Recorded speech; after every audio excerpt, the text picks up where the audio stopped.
As the weather continues to heat up heading into the summer months, so has the activity in our marketplace.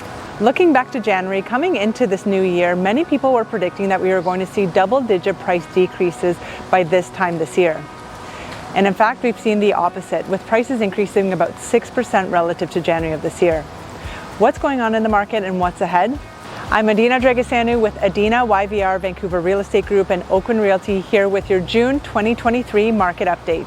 Let's jump right into the numbers and take a look at what's happening.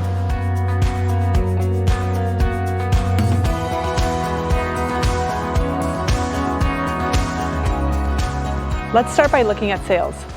Sales in the month of May rebounded back up to historical averages. The Real Estate Board of Greater Vancouver reported that there were 3,411 sales in the month of May. This is up about 16% relative to last year, and it's down just 1.5% relative to the 10-year historical average for the month. The most notable rebound we've seen has been in the detached home segment, with sales up 31% relative to this time last year.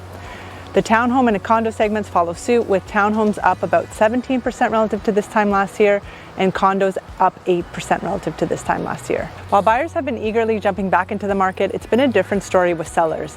If we look at the pace of homes newly listed for sale on the market, we had 5,661 homes listed for sale in the month of May. This is down about 11.5% relative to this time last year, and it's down about 4% relative to the 10-year sales average for the month. And it's this combination of slower than average new listings coming onto the market and increased demand that's leading to a significant shortage of inventory across our markets. Total inventory in the month of May was 9,293 homes available for sale. This is down 10.5% relative to this time last year, and it's down 20.5% relative to the 10-year sales average. And looking at this imbalance between supply and demand, it's pretty clear to see why prices have continued to escalate this year. And we can see this clearly looking at the sales to active listings ratio. Again, the sales to active listings ratio looks at the number of sales in a given month divided by the number of active listings left over at the end of that month.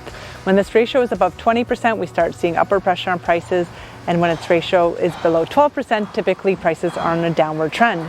For the month of May, this ratio was 38.4%. This is up from 13.7% in the month of January, and it's up from 29% this time last year. Looking at this by property type, we see that for detached homes, it's currently at 28.5%, up from 10.2% in January.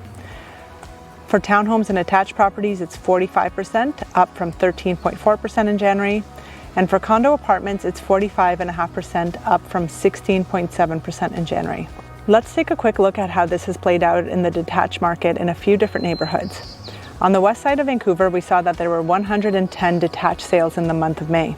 This is more than 4 times higher than we saw in January with only 25 sales, and it's up 32% relative to May last year. Compared to last year, inventory is actually down 28%. On the east side of Vancouver, we see a similar trend with 124 detached sales in the month of May. This is also about 4 times higher than January, where we saw only 33 sales, and it's 32% higher than May last year.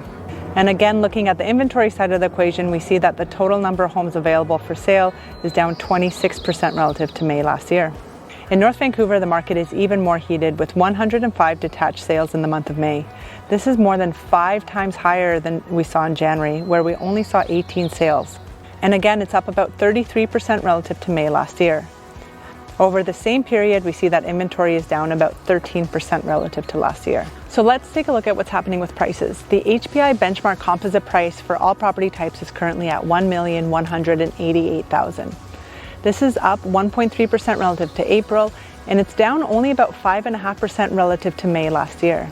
For detached homes, the benchmark price is currently at $1,953,600. This is an increase of 1.8% relative to April, and it's a decrease now of only 6.7% relative to May last year. For attached townhomes, we see that the HPI benchmark price is $1,083,000. This is an increase of 0.2% relative to April, and it's a decrease of only 4.7% relative to May last year. And for condo apartments, the HPI benchmark price is currently $760,800. This represents an increase of 1.1% relative to April, and it's a decrease of just 2% relative to May last year. The biggest challenge in our market right now is the shortage of inventory, and until that changes, it's unlikely we're going to see prices start declining. If you're thinking of selling this year and want to know what your home is worth, get in touch for a complimentary consultation. If you're watching this on YouTube, you could click the link below, or if you're watching this on Instagram, click the link in my bio and schedule a call. And to stay up to date with what's happening in the market, be sure to subscribe here on YouTube and follow me on Instagram at adina.yvr. That's it for now. Have a great rest of the month, and I can't wait to see you in July.